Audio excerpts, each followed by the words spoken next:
안녕하세요. 송세아입니다. 재판정에서 시어머니와 친정 오빠가 동시에 자리를 박차고 일어나던 그 순간을 저는 평생 잊지 못할 것입니다.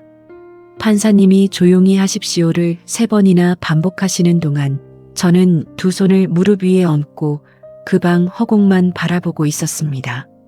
시어머니와 오빠 사이 정확히 중간 자리에 앉아서요. 제 인생에서 가장 믿었던 두 사람이 남편이 떠난 지 고작 10달 만에 서로를 향해 손가락질을 하고 있었습니다. 시어머니께서는 오빠를 가리키며 외치셨습니다. 저 사람이 뭔데 남의 집 재산에 끼어드는 거야? 오빠는 지지 않고 맞받았습니다. 우리 동생을 32년 부려먹고 이제 재산까지 뺏어가려고. 두 분의 목소리가 좁은 법정을 가득 채웠습니다. 방청석에 앉은 사람들이 이쪽을 바라봤습니다. 저는 그 시선들이 느껴지면서도 고개를 들 수 없었습니다. 눈이 뜨거워졌지만 눈물을 흘리지는 않았습니다. 이미 울 힘도 다 빠진 상태였기 때문입니다. 어떻게 여기까지 왔을까요? 오늘은 그 이야기를 처음부터 말씀드리려고 합니다. 저는 올해 58입니다. 남편과 32해를 함께 살았습니다. 자식은 없었고 단둘이서만 조용히 지낸 세월이었습니다. 남편은 말이 많지 않은 사람이었습니다. 시어머니에게도 살갑게 굴었고 친정 식구들과도 큰 마찰 없이 잘 지냈습니다. 저는 그런 남편 곁이라면 앞으로도 별 탈 없이 살 수 있을 거라 믿었습니다. 그 믿음이 얼마나 무너지기 쉬운 것이었는지는 남편이 떠나고 나서야 알게 되었습니다. 남편이 쓰러진 건 작년 11월 새벽 2시였습니다. 자다가 옆에서 이상한 소리가 들려 눈을 떴는데 남편이 침대 아래 바닥에 쓰러져 있었습니다. 구급차를 부르고 손을 잡았는데 남편의 손이 축 처지는 것을 느꼈습니다. 중환자실 앞에서 의사 선생님이 뇌출혈입니다. 매우 위중합니다라고 하실 때 저는 흰 복도 벽을 손바닥으로 짚은 채 서 있었습니다. 사흘을 버티지 못하고 남편은 눈을 감았습니다. 57세였습니다. 장례는 3일장으로 치렀습니다. 시어머니와 시아버지, 시동생 부부, 친정 오빠와 언니까지 모두 모였습니다. 문상객이 오가는 사흘 동안 두 집안은 함께 울고 함께 밥을 먹었습니다. 시어머니께서는 아들 영정 앞에서 한참을 소리 없이 우셨고 친정 오빠는 제 어깨에 손을 얹으며 많이 힘들지, 우리가 있잖아라고 했습니다. 그 말이 정말로 고마웠습니다. 그 사흘 동안만큼은 두 집안이 한 슬픔 안에 있었습니다. 재산 이야기를 꺼내는 사람은 아무도 없었고 저는 그 분위기가 앞으로도 이어질 거라 믿었습니다.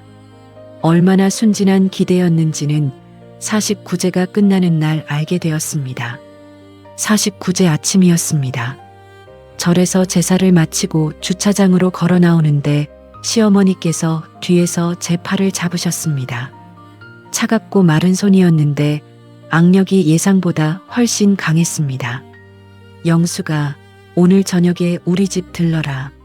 할 말이 있어. 낮고 무거운 목소리였습니다. 저는 어머니가 아들을 떠나보낸 슬픔을 나누고 싶으신 거라 생각하며 고개를 끄덕였습니다. 그날 저녁 시어머니 댁 현관을 들어서는 순간 뭔가 달랐습니다. 거실에 시아버지, 시동생 부부, 그리고 처음 보는 중년 남성이 함께 앉아 있었습니다. 나중에야 알게 된 사실이지만 그분은 시댁 쪽 지인 법무사였습니다. 49제 당일 저녁 저는 법무사가 대기하는 자리에 아무것도 모르고 혼자 걸어 들어간 것이었습니다. 소파에 앉자마자 시어머니께서 말씀을 시작하셨습니다. 영수가 이제 철수도 없는데 그 아파트는 우리 가족한테 와야 하지 않겠냐? 목소리는 부드러웠지만 문장은 단단하고 무거웠습니다. 등받이에 등을 기댄 채 그 말을 들으며 등뼈를 타고 싸늘한 무언가가 올라오는 걸 느꼈습니다. 시동생이 옆에서 조심스럽게 거들었습니다. 형수님, 어머니 연세도 있으시고 노후 자금이 필요하신 거라서요. 시아버지는 창밖을 보고 계셨고 법무사는 무릎 위에 서류를 얹은 채 조용히 앉아 있었습니다. 저는 그 방 안에서 완전히 혼자였습니다. 가족이라는 이름의 사람들이 4명이나 둘러앉아 있었는데 저만 혼자였습니다. 아무도 제게 괜찮냐고 묻지 않았고 장례 치른 지 49일밖에 되지 않았다는 이야기도 아무도 꺼내지 않았습니다. 어머니, 저 아직 아무것도 정리가 안 됐어요. 시간을 좀 주세요. 그것이 그 자리에서 제가 낼 수 있는 가장 차분한 목소리였습니다. 시어머니께서는 잠깐 저를 바라보시더니 고개를 끄덕이셨습니다. 그래, 생각해봐라. 그 말이 마치 허락처럼 들렸지만 사실은 허락이 아니었습니다. 생각해봐라는 말은 빨리 결정하라는 말의 정중한 표현이었습니다. 집으로 돌아오는 택시 안에서 저는 창밖으로 흘러가는 가로등을 세웠습니다.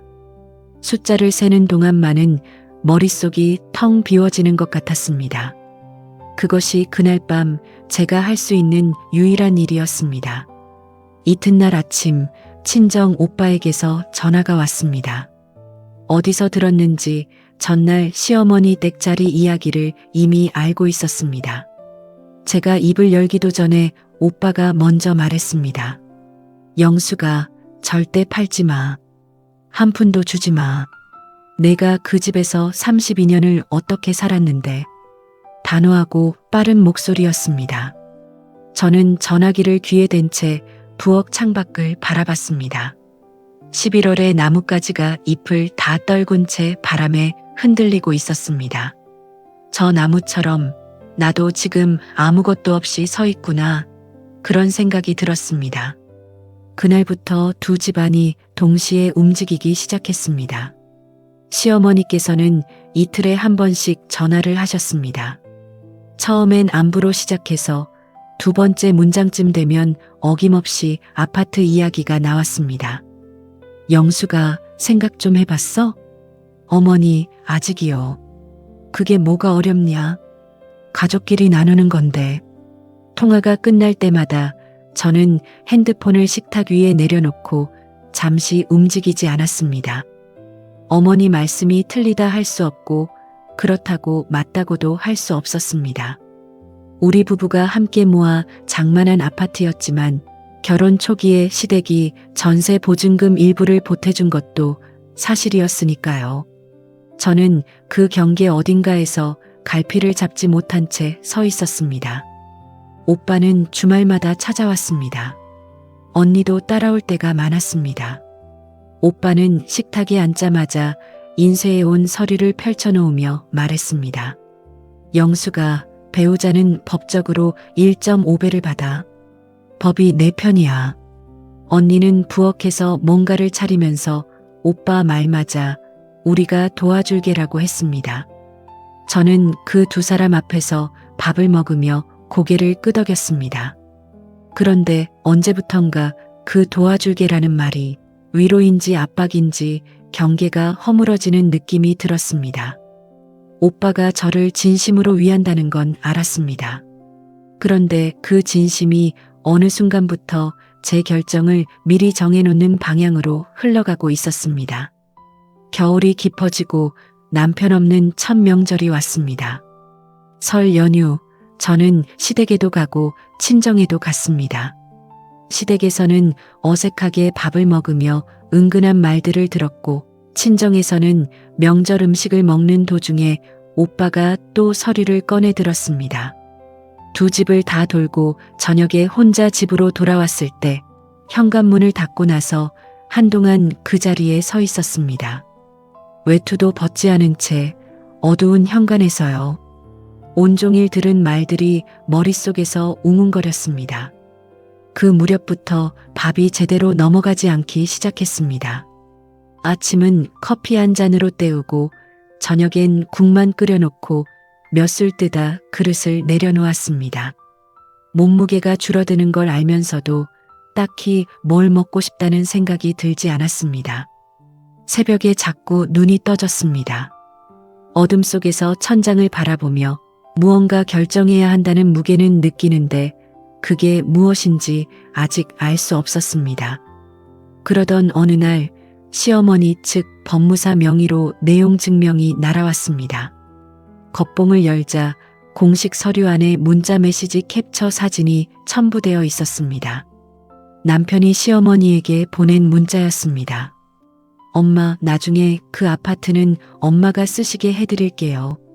저는 그 문장을 읽고 다시 읽고 또 한 번 읽었습니다. 남편의 필체도 목소리도 아닌 작은 글씨로 화면을 채운 문장이었습니다. 이것이 진심이었을까요? 아니면 노모를 안심시키려는 달래기였을까요? 남편은 살아생전 양쪽 눈치를 잘 보는 사람이었고 어느 한쪽도 쉽게 섭섭하게 만들지 않으려 애쓰는 사람이었습니다. 그러니 이 문자가 어느 쪽이었는지 남편을 잘 아는 저로서는 판단하기가 더 어려웠습니다. 그리고 이제 저는 그 사람에게 직접 물어볼 수 없었습니다. 그 사실이 그날만큼 선명하게 가슴을 짓누른 적이 없었습니다. 서류를 식탁 서랍에 넣고 사흘 동안 꺼내보지 않았습니다.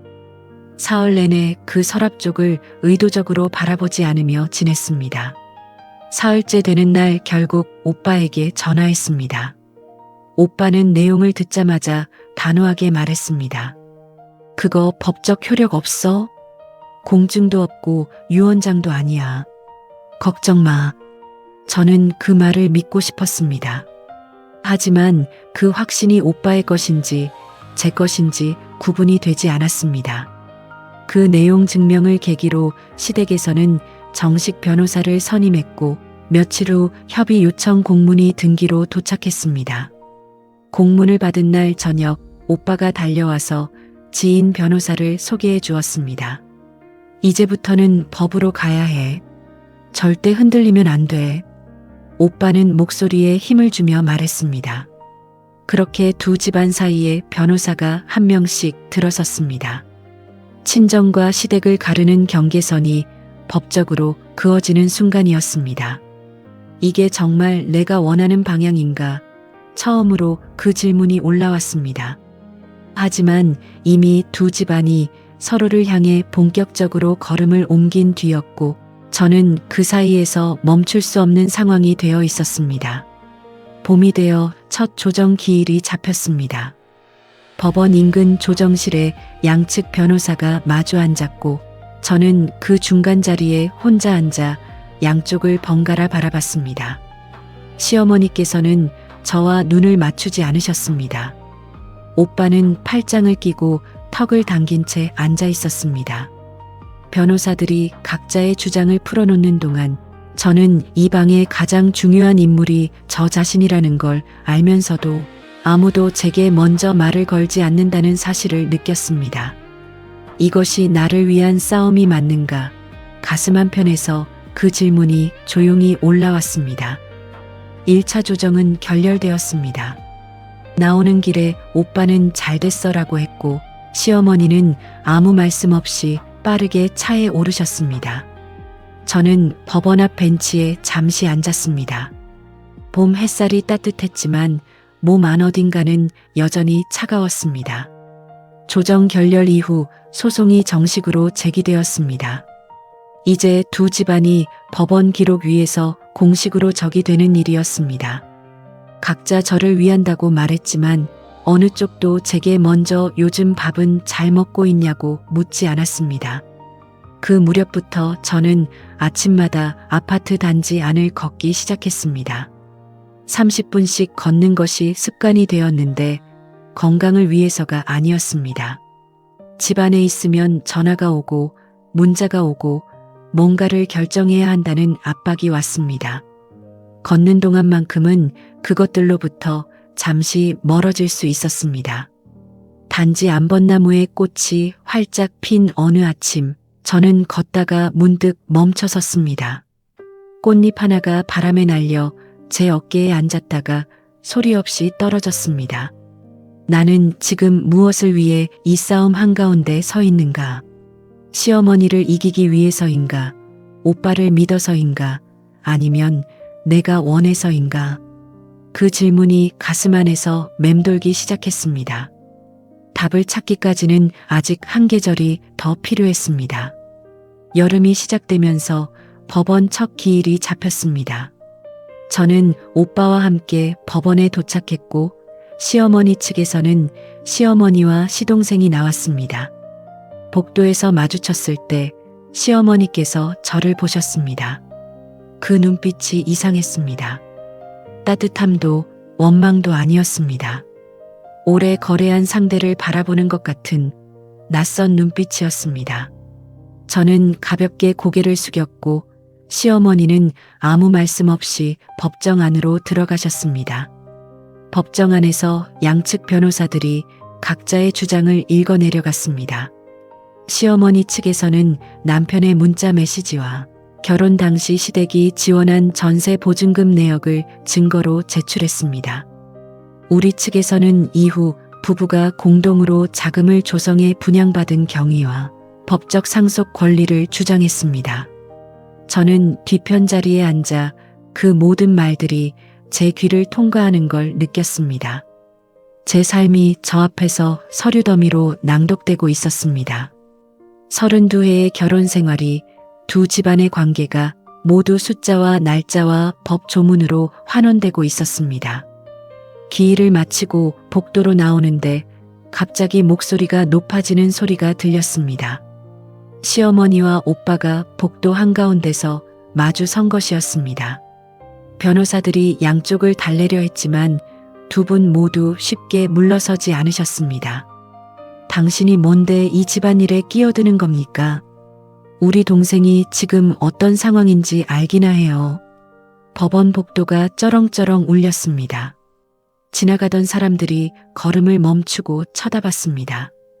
저는 그 두 사람 사이에 서서 팔을 벌릴 수도 소리를 지를 수도 없었습니다.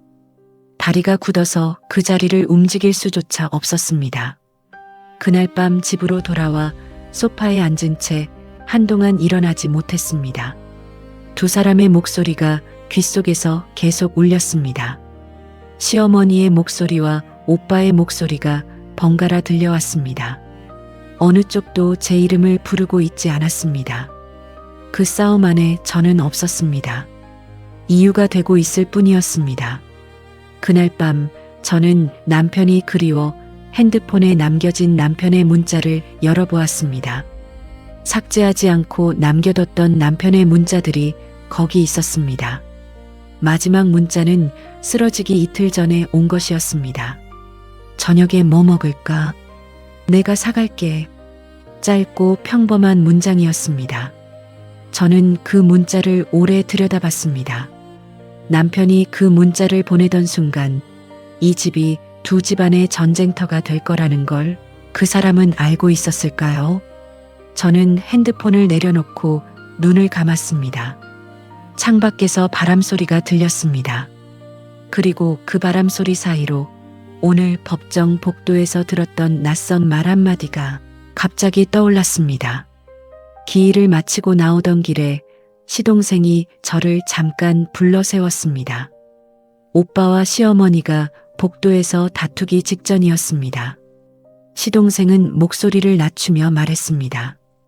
형수님, 사실 이 서류 말고 서류가 더 있어요. 저는 무슨 말인지 바로 이해하지 못했습니다. 무슨 서류요? 시동생은 두리번거리다가 뒷말을 흐렸습니다. 다음에 따로 말씀드릴게요. 그리고 오빠와 시어머니가 다투는 소리에 묻혀 시동생은 그냥 자리를 떴습니다. 더 있다는 서류. 그게 무엇인지 저는 그날 밤 잠을 이루지 못하며 생각했습니다. 남편이 남긴 것이 아파트와 예금 3억뿐이라고 저는 알고 있었습니다. 그런데 시동생이 말한 서류는 무엇일까요? 남편이 저 모르게 숨긴 무언가가 또 있는 것일까요? 그 밤 저는 긴 어둠 속에서 눈을 뜬 채 새벽을 맞았습니다. 다음 기일까지는 한 달이 남아 있었고 시동생의 그 짧은 말이 저를 가만히 놓아주지 않았습니다. 며칠이 지나도 머릿속을 떠나지 않았습니다. 뒷말을 흐리고 자리를 뜬 시동생의 뒷모습이 자꾸 눈앞에 어른거렸습니다. 남편이 남긴 것은 서울 외곽 아파트 한 채와 예금 3억여 원이 전부라고 저는 그렇게 알고 있었습니다. 그런데 내가 모르는 서류가 더 있다는 말이 뭔지 알 수가 없었습니다. 남편이 저 모르게 숨겨둔 무언가가 있다는 뜻인지 아니면 시댁 쪽에서 새롭게 만들어낸 무언가인지 그것조차 알 수 없었습니다. 시동생에게 전화를 해볼까 몇 번을 망설였습니다. 핸드폰을 들었다가 내려놓기를 반복했습니다. 시댁 쪽 사람에게 먼저 연락을 하는 것이 어떤 결과를 낳을지 몰라서 선뜻 전화를 누를 수 없었습니다. 오빠에게 말해야 하나 생각도 해봤습니다. 하지만 오빠에게 말하는 순간 그 이야기는 제 것이 아니라 오빠의 것이 되어버릴 것 같았습니다. 저는 그 말을 혼자 가슴 안에 넣어두고 며칠을 보냈습니다. 그러던 어느 저녁 시동생에게서 먼저 문자가 왔습니다. 형수님, 잠깐 통화 가능하세요? 드릴 말씀이 있어서요. 저는 문자를 읽고 잠시 멈췄습니다. 시동생이 먼저 연락을 해오리라고는 예상하지 못했습니다. 저는 짧게 답장을 보냈습니다. 네, 전화 주세요. 전화기 너머 시동생의 목소리는 조심스럽고 낮았습니다. 주변에 사람이 있는지 가끔 말을 끊기도 했습니다. 형수님, 사실 어머니가 아파트 이야기를 꺼내신 게 단순히 노후 자금 때문만은 아니에요. 저는 아무 말 않고 들었습니다. 형수님도 아시다시피 저희 가정이 몇 년 전부터 좀 어려웠잖아요. 어머니가 그 사이에 저한테 여러 번 돈을 보내셨는데 그게 꽤 많이 쌓였거든요. 어머니 통장이 많이 비어 있어요. 저는 수화기를 잡은 손에 힘이 들어가는 걸 느꼈습니다. 그러니까 어머니 입장에서는 진짜로 지금 돈이 급하신 거예요. 형을 통해 채워보려 하셨던 건데 형이 먼저 가버리셨으니까요. 시동생의 목소리가 떨리는 게 느껴졌습니다. 전화를 끊고 나서 저는 한동안 창가에 서 있었습니다. 시어머니의 통장이 비어 있다는 말이 자꾸 머릿속에서 맴돌았습니다. 그것이 사실이라면 시어머니가 아파트를 원하는 이유가 단순한 욕심이 아닐 수도 있었습니다. 하지만 그렇다고 해서 제 아파트를 드려야 하는 이유가 생기는 건 아니었습니다. 시동생 가정의 어려움은 남편과 저의 책임이 아니었고 시어머니의 노후가 아파트 한 채로 해결될 문제도 아니었습니다. 그런데도 마음 한켠이 무거웠습니다. 그 무거움이 어디서 오는 건지 저도 알 수 없었습니다. 며칠 뒤 친정 언니에게서 연락이 왔습니다. 오빠가 보낸 건지 혼자 온 건지는 모르겠지만 언니는 제 집에 오자마자 가방에서 봉투 하나를 꺼내 테이블 위에 올려놓았습니다. 영수가 이거 한번 봐봐. 봉투 안에는 시어머니 명의 통장 내역 복사본이 들어있었습니다. 어디서 구했는지는 묻지 않았습니다. 내역을 보니 지난 2년간 시동생 부부에게 꾸준히 큰 돈이 나간 기록이 있었습니다. 시동생이 전화로 말했던 것이 사실이었습니다. 시어머니가 아파트 팔아서 노후 자금 쓴다는 게 겉 이유고 속으로는 시동생 빚 갚아주려는 거 아니겠어? 언니가 목소리를 낮추며 말했습니다. 저는 서류를 내려다봤습니다. 숫자들이 눈에 들어왔지만 그것보다 먼저 떠오른 건 시동생의 목소리였습니다. 어머니 통장이 많이 비어 있어요. 그 말을 시동생은 저에게 왜 한 것일까요? 저를 이해시키려는 것이었을까요? 아니면 어머니와는 다른 뜻이 있었던 것일까요? 언니가 돌아간 뒤에도 그 생각이 오래 남아 있었습니다. 그날 밤 저는 오랫동안 잠을 이루지 못하고 뒤척였습니다. 시어머니가 미운 것인지 불쌍한 것인지 경계해야 하는 것인지 세 가지 감정이 뒤섞여 어느 하나로 정리가 되지 않았습니다. 남편이 살아있었다면 어떻게 했을까요? 아마 어머니에게도 잘 말하고 저에게도 잘 말하면서 어느 쪽도 상처받지 않는 길을 찾으려 했겠지요.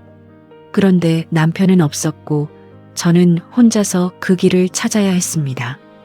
두 번째 기일이 다가왔습니다. 첫 번째 기일 이후 한 달 사이에 양측 변호사들은 각자 추가 서류를 준비했고 이번 기일은 첫 번째보다 훨씬 팽팽한 분위기라고 변호사 선생님이 미리 말씀해 주셨습니다. 저는 그 말을 들으면서 고개를 끄덕였지만 사실 법정 안에서의 팽팽함보다 법정 밖 복도의 팽팽함이 더 두려웠습니다. 지난번 복도에서 시어머니와 오빠가 맞붙었던 장면이 아직도 눈에 선했으니까요. 두 번째 기일 당일 저는 혼자 법원에 갔습니다. 오빠가 함께 가겠다고 했지만 저는 혼자 가겠다고 했습니다. 오빠가 있으면 법정 분위기가 더 뜨거워진다는 걸 지난번에 확인했기 때문입니다. 오빠는 서운한 기색이 역력했지만 결국 제 말을 들어주었습니다. 법원 복도에서 시어머니를 마주쳤습니다. 이번에는 시동생 없이 시어머니 혼자 오셨습니다. 저와 눈이 마주쳤을 때 시어머니께서 먼저 걸음을 멈추셨습니다. 그리고 낮은 목소리로 말씀하셨습니다. 영수가 오늘은 좀 잘 얘기됐으면 좋겠다. 저는 짧게 네라고 대답했습니다. 그 말이 회유인지 진심인지 알 수 없었지만 그 목소리에서 피로함 같은 것이 느껴졌습니다. 시어머니도 지치셨구나. 그런 생각이 잠깐 들었습니다. 법정 안에서 시어머니 측 변호사가 새로운 서류를 제출했습니다. 남편이 생전에 작성했다는 메모 형식의 문서였습니다. 변호사가 낭독하는 내용을 들으면서 저는 등이 굳어지는 걸 느꼈습니다. 내용은 아파트와 관련된 것이 아니었습니다. 남편이 시어머니에게 매달 일정 금액을 생활비로 보내왔다는 내역과 그 금액이 상당 기간 지속되었다는 기록이었습니다. 저는 그 사실을 처음 알았습니다. 남편이 시어머니에게 매달 돈을 보내고 있었다는 것을 저에게 한 번도 말한 적이 없었습니다.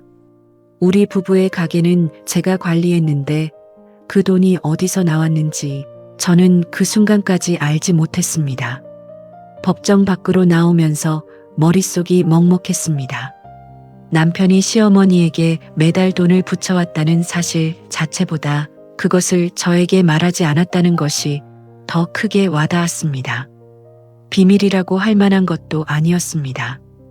효도하는 아들로서 어머니 생활비를 드리는 것, 그게 잘못이라고는 생각하지 않았습니다. 그런데 왜 말을 하지 않았을까요? 제가 반대할 거라고 생각해서였을까요? 아니면 그냥 번거로운 대화를 피하려 했던 것일까요? 변호사 선생님이 옆에서 조용히 말씀하셨습니다. 생활비를 드린 내역이 있더라도 상속 권리에는 영향이 없습니다. 저는 고개를 끄덕였습니다. 법적으로는 그렇겠지요. 하지만 제 안에서 뭔가 조금 달라진 게 있었습니다. 남편이라는 사람에 대해 제가 모르는 부분이 있었다는 것, 그 사실이 가슴 어딘가에 조용히 걸렸습니다. 집으로 돌아오는 길에 저는 오빠에게 전화하지 않았습니다. 오빠에게 이 이야기를 하면 또 어떻게 될지 눈에 보였습니다. 거봐, 시댁이 얼마나 깊이 들어와 있었는지 이제 알겠지? 오빠는 그렇게 말할 것이었습니다. 그 말이 틀리지 않더라도 저는 그 말을 듣고 싶지 않았습니다. 혼자 소화할 시간이 필요했습니다. 그날 저녁 저는 남편의 오래된 서랍을 열어봤습니다. 장례를 치른 후 정리를 하다가 차마 버리지 못하고 그냥 둔 서랍이었습니다. 통장 몇 건, 영수증 묶음, 오래된 수첩 하나, 수첩을 펼쳤더니 빽빽하게 무언가가 적혀 있었습니다. 날짜와 금액이 규칙적으로 나열되어 있었습니다. 맨 위에는 작은 글씨로 어머니라고 적혀 있었습니다. 남편은 수첩에 기록을 해두고 있었습니다. 언제 얼마를 보냈는지 손으로 적어두었습니다. 가장 오래된 날짜는 결혼 초기였습니다. 32해 동안 거의 끊임없이 이어진 기록이었습니다. 저는 그 수첩을 덮고 서랍에 다시 넣었습니다. 그리고 한동안 그 자리에 앉아 있었습니다. 남편이 그걸 비밀로 했다기보다는 그냥 당연한 일로 여겼던 것 같았습니다. 말하지 않아도 되는 일처럼 생각했을 것입니다. 그게 잘못인지 어떤지 지금 제 입장에서 판단하기가 쉽지 않았습니다. 다만 한 가지는 분명했습니다. 이 집에, 이 결혼 안에 제가 몰랐던 무게가 있었다는 것, 그리고 그 무게는 남편이 떠나고 나서야 제 앞에 드러나고 있었습니다. 두 번째 기일이 끝난 뒤 몸 상태가 눈에 띄게 나빠졌습니다. 밥을 먹으면 속이 불편했고 조금만 걸어도 어지러운 느낌이 들었습니다. 잠은 더 얕아졌습니다. 새벽에 눈이 떠지면 한두 시간씩 다시 잠들지 못했습니다. 어둠 속에서 천장을 바라보며 시어머니의 목소리와 오빠의 목소리가 번갈아 귓속에서 울렸습니다. 그 두 목소리 사이에 제 목소리는 없었습니다. 동네 내과에 갔더니 의사 선생님이 이것저것 검사를 해보자고 하셨습니다. 며칠 후 결과가 나왔습니다. 위장이 심하게 예민해진 상태였고 빈혈 수치도 낮았습니다. 스트레스가 주원인입니다. 생활 관리가 필요합니다. 그 말을 듣고 집에 돌아오는 길에 저는 괜히 웃음이 났습니다. 생활 관리를 하고 싶지 않은 게 아니었습니다. 어떻게 해야 생활 관리가 되는 건지 알 수 없는 상황이었습니다. 그 무렵 세 번째 기일이 잡혔고 양쪽 변호사가 다시 한번 공방을 벌였습니다. 시어머니 측에서는 남편의 생활비 지원 내역을 근거로 아파트 가치의 일부가 사실상 시어머니 기여분이라고 주장했습니다. 우리 측 변호사는 그 논리에 법적 근거가 없다고 반박했습니다. 저는 그날도 중간 자리에 앉아서 두 사람의 이야기를 들었습니다. 점점 그 방 안에서 이 싸움이 저와 관계없는 것처럼 느껴졌습니다. 제 인생 이야기인데 제가 그 안에 없는 것 같았습니다. 세 번째 기일을 마치고 집으로 오는 길에 어지러움이 왔습니다. 지하철 계단을 올라가다가 손잡이를 잡고 잠깐 멈춰야 했습니다. 사람들이 저를 지나쳐 올라갔습니다. 아무도 멈추지 않았고 저도 잠시 후 다시 걷기 시작했습니다. 그로부터 며칠 후 아침 아파트 단지를 걷다가 갑자기 눈앞이 흐려졌습니다. 그 자리에서 주저앉았고 마침 지나가던 경비원 아저씨가 신고해 주셨습니다. 병원에서 검사를 받았더니 빈혈과 탈수, 과로가 겹친 상태라고 했습니다. 3일 입원이 필요하다는 진단이 나왔습니다. 입원 첫날 링거를 맞으며 천장을 바라봤습니다. 병실이 조용했습니다. 전화도 오지 않고 문자도 없었습니다. 그 고요함이 오랜만이었습니다. 남편이 떠난 이후로 이렇게 조용한 시간이 얼마나 됐는지 기억이 나지 않았습니다. 저는 그 고요함 안에서 잠시 눈을 감았습니다. 그 고요함은 오래가지 않았습니다. 저녁쯤 오빠에게서 전화가 왔습니다. 영수가 입원했다고? 어디야, 우리 갈게. 저는 천천히 말했습니다. 오지 않아도 돼. 혼자 있고 싶어. 오빠는 잠깐 조용히 있다가 알겠어. 뭐 필요한 거 없어? 라고 했습니다. 저는 없다고 했습니다. 다음 날 오전 시어머니에게서 문자가 왔습니다. 입원했다고 들었어. 많이 안 좋아? 저는 그 문자를 읽고 오래 들여다봤습니다. 안부인 것도 같고 아닌 것도 같았습니다. 다음 기일 일정에 차질이 생기는지 확인하는 것 같기도 했습니다. 저는 답장을 보내지 않았습니다. 핸드폰을 침대 옆 테이블 위에 엎어두고 눈을 감았습니다. 이튿날 오후 복도 쪽에서 목소리가 들렸습니다. 처음에는 간호사들 이야기인 줄 알았습니다.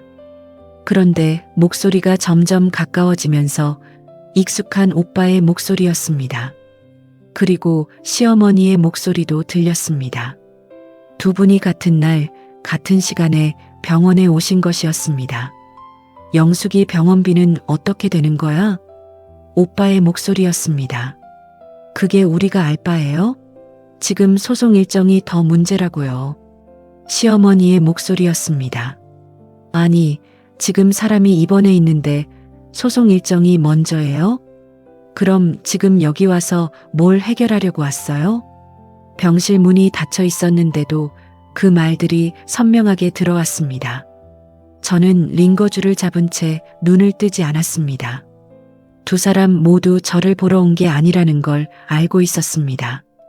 각자의 걱정과 각자의 셈을 들고 이 복도에 서 있는 것이었습니다.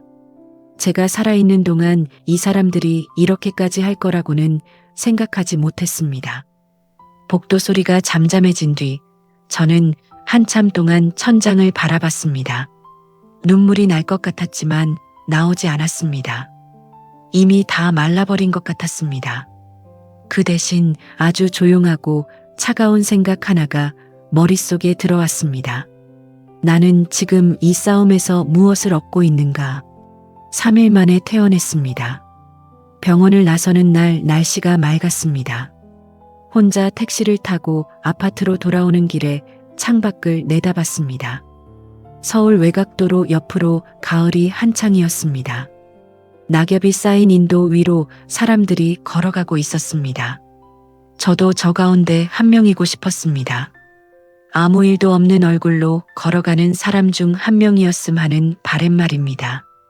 집에 돌아와 현관문을 닫고 나자 조용했습니다.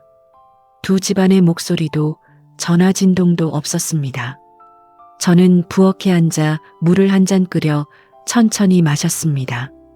그리고 스스로에게 조용히 물었습니다. 내가 원하는 것은 무엇인가? 그 물음 앞에서 저는 오래 아무것도 떠올리지 못했습니다. 32년 동안 남편의 아내로, 시어머니의 며느리로, 친정 식구들의 막내로 살아온 저는 내가 원하는 것을 생각해 본 적이 많지 않다고 느꼈습니다. 이 아파트를 지켜야 하는 이유가 나를 위한 것인지, 오빠를 위한 것인지, 시어머니에게 지지 않으려는 것인지 솔직하게 대답하기가 쉽지 않았습니다. 그 며칠 뒤 예상치 못한 곳에서 연락이 왔습니다. 시동생이었습니다. 전화가 아닌 직접 방문이었습니다. 혼자였고 시어머니가 모르게 온 것이라고 했습니다.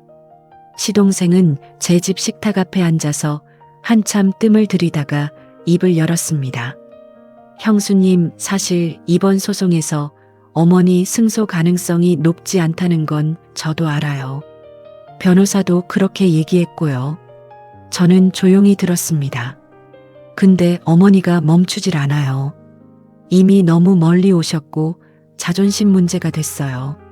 지면 안 된다고 생각하시는 거예요. 시동생의 목소리에는 피로함이 가득했습니다. 저는 형수님이 어떤 결정을 내리시든 이해해요. 다만 어머니가 너무 상처받지 않을 수 있는 방향이 있다면 그 방향으로 가주실 수 있냐고 부탁드리고 싶은 거예요. 저는 시동생을 바라봤습니다. 이 사람도 오랫동안 지쳐 있었습니다. 시어머니와 저 사이에서, 그리고 자신의 가정 문제까지 안고 이 싸움의 또 다른 중간 어딘가에 서 있었던 것이었습니다. 저와 같은 자리였습니다. 시동생이 돌아간 뒤 저는 오래 앉아 있었습니다. 시동생의 말이 부탁인지 압박인지 따지고 싶지 않았습니다. 그것보다 그 말 안에 담긴 피로함이 마음에 걸렸습니다. 이 싸움 안에서 상처받고 있는 사람이 저 혼자가 아니었습니다. 그날 밤 저는 오랫동안 잠들지 못하며 생각했습니다. 두 집안이 각자의 방식으로 저를 밀어붙이는 동안 저는 그 사이에서 방향을 잃고 있었습니다. 시어머니에게 지기 싫어서 버티는 것인지, 정말로 이 아파트가 제 삶에 필요해서 지키려는 것인지, 그 경계가 점점 흐릿해지고 있었습니다. 새벽이 되어서야 저는 한 가지를 분명히 느꼈습니다. 더 이상 두 집안 중 어느 한쪽의 편에 서서 싸우고 싶지 않다는 것. 이 싸움의 방향을 바꿔야 한다는 것. 하지만 어떻게 바꿀 것인지 그 방법은 아직 모르겠다는 것입니다. 다음 날 아침 저는 새 변호사를 찾기로 마음먹었습니다. 오빠가 연결해준 변호사가 아닌 제가 직접 선임한 변호사로 말입니다. 이 싸움에서 제가 원하는 것이 무엇인지를 제 입장에서 처음부터 다시 정리해줄 사람이 필요했습니다. 변호사 사무실을 방문하기 전날 밤 오빠에게서 전화가 왔습니다. 영수가 시어머니 측에서 뭔가 새로 준비하고 있다는 얘기 들었어. 다음 기일 전에 우리가 먼저 움직여야 해. 저는 오빠의 말을 듣다가 조용히 말했습니다. 오빠, 나 다음 기일 전에 결정할 게 있어. 뭔데? 저는 대답하지 않았습니다. 나중에 얘기할게. 전화를 끊고 나서 저는 창밖을 바라봤습니다. 서울의 야경이 먼 곳까지 펼쳐져 있었습니다. 내일 아침 저는 처음으로 제 이름으로만 된 결정을 내리러 갈 것이었습니다. 그 결정이 두 집안 모두를 놀라게 할 거라는 것도 알고 있었습니다. 그날 밤은 유난히 길었습니다. 오빠에게 전화를 끊고 나서 저는 불도 켜지 않은 채 거실에 앉아 있었습니다. 창밖으로 서울의 불빛이 먼 곳까지 펼쳐져 있었고 그 빛들이 움직이지 않는 것을 바라보면서 저는 오래 생각했습니다. 지금 이 싸움 안에서 내가 지키고 있는 것이 무엇인가? 아파트인가, 자존심인가, 아니면 오빠의 기대인가? 어느 것도 선명하게 답이 되지 않았습니다. 남편이 떠난 이후 거의 1년을 저는 두 집안 사이에서 흔들렸습니다. 시어머니는 요구했고 오빠는 막았으며 변호사들은 각자의 논리를 펼쳤습니다. 그 모든 것의 중심에 제가 있었지만 정작 저는 한 번도 제가 원하는 것을 소리내어 말한 적이 없었습니다. 누군가 먼저 물어봐 주기를 기다리고 있었던 것인지도 모릅니다. 그런데 아무도 묻지 않았습니다. 날이 밝을 무렵 저는 겨우 한 가지를 분명히 알게 되었습니다. 이 싸움의 방향을 제가 바꿔야 한다는 것. 두 집안 중 어느 한쪽을 이기는 것이 목표가 아니라 제 남은 삶을 제 손으로 세우는 것이 목표여야 한다는 것 말입니다. 그 간단한 사실을 깨닫는데 1년이 걸렸습니다. 아침이 되자마자 저는 상속 전문 변호사 사무실을 검색했습니다. 오빠가 연결해준 변호사 말고 처음부터 제 입장에서 이 상황을 다시 정리해줄 사람이 필요했습니다. 세 곳에 전화를 했고 세 번째 사무실로 예약이 잡혔습니다. 전화를 끊고 나서 잠시 그 자리에 앉아 있었습니다. 이 사소한 행동 하나가 지난 1년 동안 제가 이 싸움 안에서 스스로 내린 처음이자 유일한 결정이라는 생각이 들었습니다. 변호사 사무실을 찾아간 날은 날씨가 흐렸습니다. 상담실은 작고 조용했고 변호사 선생님은 제 말을 끊지 않고 끝까지 들어주셨습니다. 저는 처음부터 천천히 이야기했습니다. 남편이 떠난 것부터 49제 날 시어머니의 요구, 오빠의 개입, 법정 공방, 시동생의 방문, 그리고 병원에 입원했던 일까지 다 말하고 나니 목이 조금 잠겼습니다. 이 긴 이야기를 누군가에게 처음부터 끝까지 털어놓은 것이 그날이 처음이었습니다. 변호사는 잠시 생각하시더니 물으셨습니다. 지금 의뢰인분이 가장 원하시는 게 무엇인지 먼저 여쭤봐도 될까요? 그 질문이 이상하게 따뜻하게 들렸습니다. 지난 1년 동안 누구도 제게 그 질문을 하지 않았습니다. 시어머니는 원하는 것을 말했고 오빠도 원하는 것을 말했지만 제가 무엇을 원하는지 먼저 물어본 사람은 없었습니다. 저는 잠시 생각하다가 천천히 대답했습니다. 이 싸움을 끝내고 싶다고 했습니다. 이기는 방식이 아니라 조용히 제 삶을 살 수 있는 방향으로 끝내고 싶다고. 변호사 선생님은 현재 아파트와 예금의 법적 권리가 명백히 제게 있으며 시어머니 측 주장은 법적 근거가 약하다고 하셨습니다. 소송에서 이길 가능성이 높지만 이기는 것이 목적이 아니라면 합의를 통한 조기 종결도 충분히 고려할 수 있다고 하셨습니다. 그리고 덧붙이셨습니다. 합의를 하더라도 제가 주도권을 쥐고 조건을 제시하는 방식으로 하면 된다고 했습니다. 내어주는 것이 아니라 선택하면 된다고 하더군요. 그 말이 오랫동안 머릿속에 남았습니다. 상담을 마치고 사무실을 나오면서 발걸음이 조금 가벼웠습니다. 하늘은 여전히 흐렸지만 걷는 것이 수월했습니다. 가까운 카페에 들어가 혼자 커피를 한 잔 마셨습니다. 오빠에게 연락하지 않았고 문자도 확인하지 않았습니다. 그냥 혼자 따뜻한 것을 마시는 시간이었습니다. 그런 시간이 얼마나 오랜만이었는지요. 창가 자리에 앉아서 오가는 사람들을 바라봤습니다. 저마다 어딘가를 향해 걸어가고 있었습니다. 빠른 사람도 있고 느린 사람도 있었지만 모두 자기 발로 자기 방향을 향해 걷고 있었습니다. 저도 저들과 같이 내가 원하는 방향으로 가기로 했습니다. 남편이 없어도 두 집안의 싸움이 아직 끝나지 않았어도 저는 오늘 혼자 변호사 사무실을 찾아가고 혼자 커피를 마시고 혼자 다음 걸음을 생각하고 있었습니다. 그것이 작아 보여도 제게는 오랜만에 제 것인 하루였습니다. 커피잔이 식어가는 것도 모르고 한참 앉아 있었습니다. 며칠 뒤 저는 오빠에게 전화를 했습니다. 무슨 말을 할지 미리 정리해둔 뒤였습니다.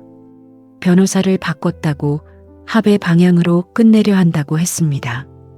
오빠는 처음에 강하게 반발했습니다.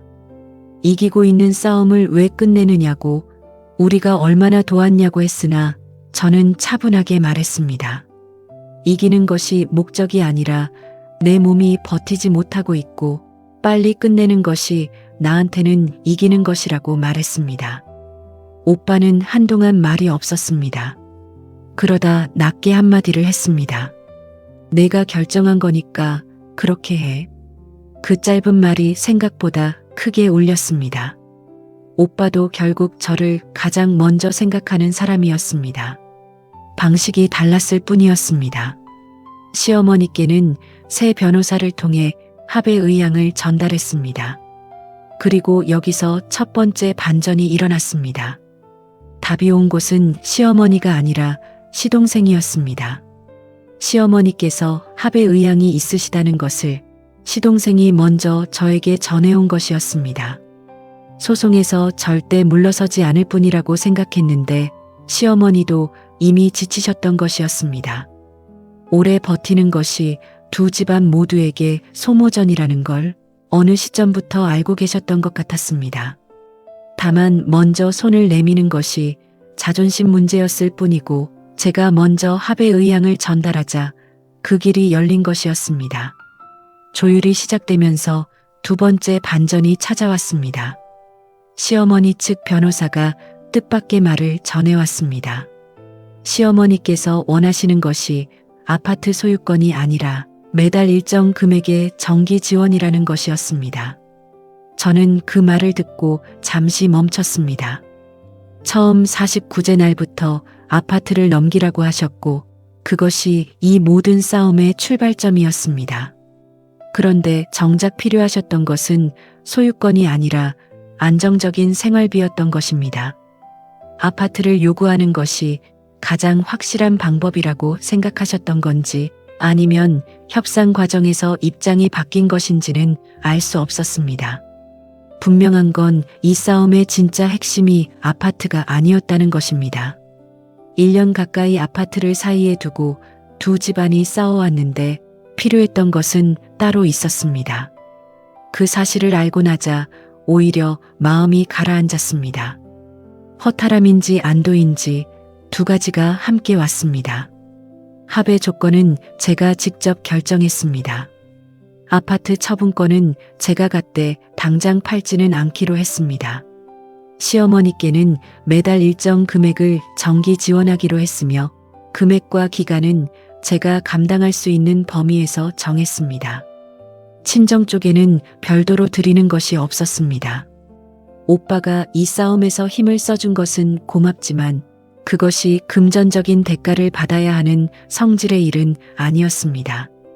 저는 그 조건을 마음속에서 몇 번이나 되짚어 보았습니다. 이것이 내가 원하는 것인가? 억지로 내어주는 것인가? 내가 선택하는 것인가? 분명히 후자였습니다. 합의서를 작성하는 날 조정실의 시어머니와 저 각자의 변호사가 마주 앉았습니다. 처음 49제 날 시어머니 댁 거실에서 마주했던 그 얼굴과 지금 이 얼굴이 얼마나 달라져 있는지 그 변화가 고스란히 느껴졌습니다. 저도 그만큼 달라졌을 것이었습니다. 서류에 도장을 찍는 순간은 생각보다 빠르게 지나갔습니다. 조정이 성립되었고 소송은 취하되었습니다. 1년을 끌었지만 끝은 몇 분이면 충분했습니다. 조정실을 나오면서 시어머니께서 걸음을 멈추셨습니다. 저를 향해 돌아서더니 짧게 말씀하셨습니다. 잘 살아라. 저는 고개를 끄덕이며 답했습니다. 네, 어머님도 건강하세요. 그것으로 끝이었습니다. 사과인지 위로인지 마지막 인사인지 따지지 않기로 했습니다. 그냥 받아들이기로 했습니다. 그렇게 하는 것이 저를 위한 일이었습니다. 복도에 나오니 오빠가 벤치에 앉아 기다리고 있었습니다. 합의 자리에는 오지 말라고 했는데도 법원 앞에서 기다린 것이었습니다. 오빠는 제 얼굴을 보자마자 일어서더니 말 대신 제 어깨를 한번 툭 쳤습니다. 오빠식의 위로였습니다. 저는 눈물이 날 것 같아서 위를 봤습니다. 법원 건물 천장이 높고 하였습니다. 집으로 돌아오는 길에 오빠와 나란히 걸었습니다. 두 사람 모두 별말이 없었습니다. 오빠가 한참 걷다가 작게 말했습니다. 수고했어. 저는 오빠도라고 했습니다. 그게 전부였지만 그것으로 충분했습니다. 1년 동안 쌓인 모든 것이 그 짧은 말 두 마디 안에 다 들어 있었습니다. 그 뒤로 오빠는 합의 결과에 대해 서운하다거나 잘못됐다는 말을 다시는 꺼내지 않았습니다. 언니도 마찬가지였습니다. 친정 식구들이 기대했던 것과는 다른 결말이었겠지만 아무도 그것을 다시 입에 올리지 않았습니다. 그 침묵이 오히려 고마웠습니다. 말하지 않는 것이 때로는 가장 큰 배려라는 걸 그때 알았습니다. 시어머니께는 약속한 금액을 매달 보냈습니다. 시어머니는 따로 연락하지 않으셨습니다. 저도 먼저 연락하지 않았습니다. 그것이 두 사람 모두에게 편안한 거리였습니다. 억지로 가까워지려 하지 않아도 되는 거리, 각자 자기 삶을 살아가는 거리, 어쩌면 처음부터 그 거리가 맞는 것이었는지도 모릅니다. 32년을 며느리로 살아오면서 그 거리를 한 번도 가져본 적이 없었는데 이제야 비로소 그 자리를 찾은 느낌이었습니다. 이체를 마치고 나면 핸드폰을 식탁에 내려놓았습니다. 그것으로 그달의 연결은 끝이었습니다. 처음에는 그 단절이 조금 쓸쓸하게 느껴지기도 했습니다. 32년을 매일 안부를 주고받고 명절마다 오가고 크고 작은 일들을 함께하며 살아온 관계였는데 이제 한 달에 이체 한 번이 전부가 된 것이었습니다. 그런데 시간이 지나면서 그 쓸쓸함보다 다른 것이 더 크게 느껴졌습니다. 이 고요함 안에서 저는 더 이상 눈치를 보지 않아도 되었고 무언가를 설명하거나 납득시키려 애쓰지 않아도 되었습니다. 그것이 생각보다 훨씬 큰 숨통이었습니다. 합의가 끝나고 2달쯤 지나 아파트를 정리하기로 했습니다. 법적으로는 그냥 살아도 되었지만 이 집이 더 이상 편하지 않았습니다. 남편과 13년을 살았던 곳이었지만 지난 1년 동안 이 공간에서 일어난 일들이 그 13년의 기억 위에 두껍게 쌓여 있었습니다. 새로 시작하고 싶었습니다. 무언가 크고 새로운 것이 아니라 그냥 조용하고 제 것인 공간이 갖고 싶었습니다. 이삿짐을 싸는 날, 저는 일부러 천천히 정리했습니다. 서두르지 않고 하나씩 손으로 만져가며 짐을 쌌습니다. 남편의 물건은 장례 이후 대부분 정리해 두었지만 몇 가지는 아직 그 자리에 있었습니다. 즐겨 읽던 책 한 권, 오래된 지갑, 무엇을 챙겨야 할지 많은 생각이 들었습니다. 그냥 물건을 고르는 일이 아니었습니다. 이 집에서의 기억 가운데 무엇을 안고 가고 무엇을 내려놓을지를 정하는 일이기도 했습니다. 이삿짐 센터분들이 짐을 싣고 나간 뒤 저는 텅 빈 거실에 서 있었습니다. 창으로 들어오는 오후 햇살이 마루 위에 길게 뻗어 있었습니다. 남편이 주말마다 책을 읽으며 앉아있던 자리였습니다. 저는 그 햇살을 한동안 바라봤습니다. 그 비단에 무언가가 아직 남아있는 것 같았습니다. 잘 살았다는 것인지, 잘 살아달라는 것인지 말없이 따뜻하게 비추고 있었습니다. 저는 조용히 말했습니다. 잘 있어. 대답은 없었지만 그것으로 충분했습니다. 이사한 곳은 지하철역에서 걸어서 10분 거리의 작은 전세 빌라였습니다. 방 2개의 작은 거실, 햇빛이 잘 드는 부엌이 딸려 있었습니다. 이사 첫날 저녁 간단히 밥을 지어 먹었습니다. 된장국 하나에 김치 하나였지만 밥이 오랜만에 맛있게 넘어갔습니다. 이 집에서는 전화가 와도 법정 일정 이야기가 아니었고 문자가 와도 누군가의 요구가 아니었습니다. 그것이 그렇게 반가울 수가 없었습니다. 새 집에서 한 달쯤 지났을 무렵 오래 쉬었던 것을 다시 꺼냈습니다. 젊을 때 잠깐 배웠다가 그만뒀던 뜨개질이었습니다. 실 2타래를 사서 식탁 앞에 앉았습니다. 처음 며칠은 코가 틀어지고 실이 뒤엉켰습니다. 그래도 괜찮았습니다. 틀리면 다시 풀고 다시 시작하면 됐습니다. 코를 세고 실을 당기고 다음 줄로 넘어가는 그 단순한 움직임 안에서 저는 오랫동안 잃어버렸던 고요함을 다시 만났습니다. 그것이 이 나이에 제가 가장 갖고 싶었던 것이었습니다. 오빠와는 한 달에 1~2번 전화를 합니다. 재산 이야기는 한 번도 나오지 않았습니다. 오빠는 잘 지내냐고 묻고 저는 잘 지낸다고 합니다. 그것이 전부이지만 그것이 예전보다 훨씬 편했습니다. 싸움이 끝났기 때문이기도 하고 저와 오빠 사이의 거리가 조금 재조정되었기 때문이기도 했습니다. 가까울 때는 서로가 서로의 결정에 너무 깊이 들어왔고 그것이 오히려 관계를 무겁게 만들었던 것 같습니다. 지금 이 거리가 우리 남매에게는 더 맞는 자리인지도 모릅니다. 60대가 가까워지면서 저는 한 가지를 분명하게 알게 되었습니다. 친정도 시댁도 제 인생의 주인이 될 수 없다는 것입니다. 이것을 몸으로 배우기까지 1년이 걸렸지만 그 시간이 아깝지는 않습니다. 남편을 잃은 슬픔 위에 두 집안의 싸움까지 얹어 버텨야 했던 시간은 분명 혹독했습니다. 몸이 망가지고 잠을 잃고 밥을 잃고 어떤 날은 방향조차 잃었습니다. 법정 복도에서 두 사람이 싸우는 소리를 들으며 저만 혼자 창가에 서 있던 그 순간이 아직도 가끔 불쑥 떠오릅니다. 하지만 그 시간이 다 지나고 난 자리에 작지만 분명한 것 하나가 남았습니다. 누군가의 기대 위에 서 있는 것이 아니라 제가 결정하고 제가 고른 이 자리에 서 있다는 느낌, 그것이 크지 않아도 괜찮았습니다.